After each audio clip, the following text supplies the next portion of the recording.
भारत के महान स्वतंत्रता सेनानी को बचाने के लिए अपने ही पति की हत्या कर दी।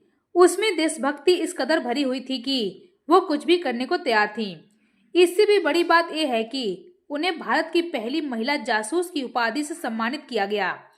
उन्होंने देश के लिए जो कष्ट सहे, उसके बारे में सुनकर किसी की भी आंखों में आंसू आ जाए।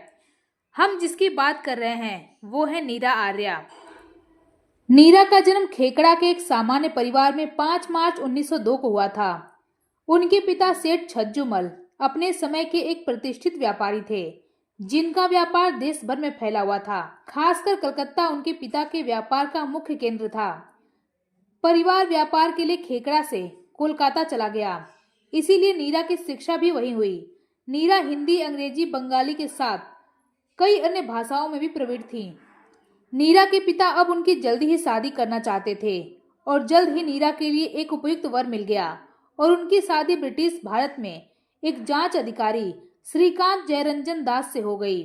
शादी के तुरंत बाद नीरा आर्य और उनके पति के पेशे उनके बीच विवाद का विषय बन गए, क्योंकि उनके पति ब्रिटिश सरकार के लिए काम कर रहे थे, इसलिए वे एक वफादार ब्रिटिश नौकर थे, जबकि नीरा अपने देश के लिए अंग्रेजों से आजादी चाहती थी। इसलिए दोनों की सोच का ना मिलना इस रिश्ते के लिए तनाव पैदा करने लगा। देश प्रेम के कारण नीरा अपनी शादी के बाद आजाद हिंद फौज के तहत झांसी रेजिमेंट में शामिल हो गईं। नेताजी सुभाष चंद्र बोस इस रेजिमेंट के संस्थापक थे। यह रेजिमेंट देश में स्वतंत्रता आंदोलन के लिए काम कर रही थी। भारतीय राष्ट्रीय सेना, जिसे आजाद हिंद फौज के नाम से भी जाना जाता है, इसकी स्थापना 21 अक्टूबर 1943 को सिंगापुर में हुई थी। यह संगठन आजाद हिंद के संस्थापक सुभाष चंद्र बोस की अवधारणाओं से प्रेरित था। सेना का गठन पहली बार 1942 में मोहन सिंह के नेतृत्व में भारत से ब्रिटिश साम्राज्य को उखाड़ फेंकने के लिए किया गया था। वहीं ब्रिटिश भी इस संगठन को खत्म कर देना चाहते थे।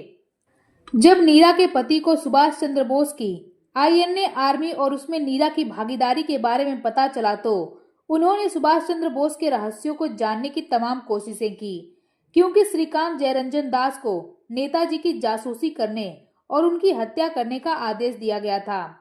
दूसरी ओर नीरा का वादा था कि वह एक सच्ची राष्ट्रवादी बनेगी और किसी भी कीमत पर आजाद हिंद फौज और नेताजी सुभाष चंद्र बोस के बारे में ना तो किसी को बताएंगी और ना ही देश के आन में कोई कमी आने देंगी। एक दिन जब उनके पति ने सुभाष चंद्र बोस की हत्या करने की कोशिश की तो उन्होंने अपने पति श्रीकांत जयरंजन दास को मार डाला, जिसके बाद ब्रिटिश सरकार के एक कर्मचारी की हत्या के लिए सरकार ने उन्हें आजीवन कारावास की सजा सुनाई। एक रिपोर्ट के अनुसार इसके बाद जेल में नीरा को हर दिन प्रताड़ित किया जाता। INC के नेताओं, खासकर सुभाष चंद्र बोस के बारे में जानकारी देने के लिए रिश्वत की पेशकश की जाती। अगर वह ऐसा करती तो उन्हें जमानत मिल जाती, लेकिन राष्ट्र के लिए उनकी देशभक्ति इस कठिन समय में भी खत्म नहीं हुई। नीरा देश के लिए लड़ती रहीं और फिर सजा के तौर पर उनके स्तन काट दिए गए, लेकिन वह तब भी सुभाष चंद्र बोस के ठिकाने के बारे में जानकारी देने से इनकार करती रहीं। नीरा आर्य को आजाद हिंद फौज की प्रथम जासूस होने का गौरव प्राप्त है। नीरा ने नेताजी के लिए अंग्रेजों की जासूसी की। वे वेश बदलकर अंग्रेज अफसरों के यहाँ साफ सफाई का काम करती थीं और वहां से प्राप्त जानकारी को नेताजी तक पहुंचाती थीं। कभी कभार उनके हाथ महत्वपूर्ण दस्तावेज भी लग जाया करते थे। नीरा रागिनी के नाम से जहां उनके जीवन पर कई महाकाव्य लिखे गए, हैदराबाद की महिलाएं उन्हें पेदम्मा कहकर पुकारती थीं। नीरा आर्य के नाम पर एक राष्ट्रीय पुरस्कार भी स्थापित किया गया। संस्कृति मंत्रालय द्वारा आजादी के अमृत महोत्सव के तहत अनसुंग वॉरियर में भी उनके बलिदान को शामिल किया गया।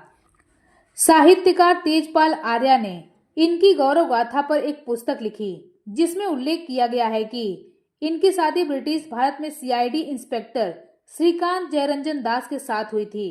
श्रीकांत जयरंजन दास अंग्रेजी भक्त अधिकारी थे। श्रीकांत जयरंजन दास को नेताजी सुभाष चंद्र बोस की जासूसी करने और उन्हें मौत की घाट उतारने की जिम्मेदारी दी गई। अवसर पाकर श्रीकांत जयरंजन दास ने नेताजी को मारने के लिए गोलियां दागी तो वह गोलियां जाकर नेताजी के ड्राइवर को लग गई, लेकिन इस दौरान नीरा आर्य ने श्रीकांत जयरंजन दास के पेट में संगीन गोप कर उसे मौत की घाट उतार दिया। आजाद हिंद फौज के समर्पण के बाद जब दिल्ली के लाल किले में मुकदमा चला तो सभी बंदी सैनिकों को छोड़ दिया गया, लेकिन नीरा को पति की हत्या के आरोप में काले पानी की सजा हुई, जहां उन्हें घोर यातनाएं दी गईं। जिसके बाद भी उन्होंने देशभक्ति नहीं छोड़ी। नीरा आर्य को नीरा रागिनी के नाम से भी जाना जाता है। नेताजी को बचाने में विधवा होना स्वीकार करने वाली नीरा को ये नाम नेताजी ने जाबाज तेजतर्रार सेनानी के रूप में दिया था। नीरा रागिनी के नाम से इनके जीवन पर एक महाकाव्य भी है। साहित्यकार तेजपाल आर्य की पुस्तक में मिले वृत्तांत के अनुसार नीरा आर्य ने जीवन के अंतिम दिनों में सड़क किनारे फूल बेचकर गुजारा किया। हैदराबाद में एक झोपड़ी में रहीं। अंतिम समय में इनकी झोपड़ी को भी तोड़ दिया गया क्योंकि वह सरकारी जमीन में बनी हुई थी। वृद्धावस्था में बीमारी की हालत में चार मीनार के पास उस्मानिया अस्पताल में उन्होंने रविवार 26 जुलाई 1998 में एक गरीब, असहाय, निराश्रित, बीमार वृद्धा के रूप में मौत का आलिंगन कर लिया, जिसके बाद भारत सरकार के अमृत महोत्सव के अंतर्गत वीर गाथाओं में नीरा आर्य को शामिल किया गया। लेकिन अंतिम दिनों में उनके पास कोई नहीं था। देश के लिए सर्वस्व न्यौछावर करने वाली देश की वीरांगना की इस कदर गुमनाम मृत्यु हो गई।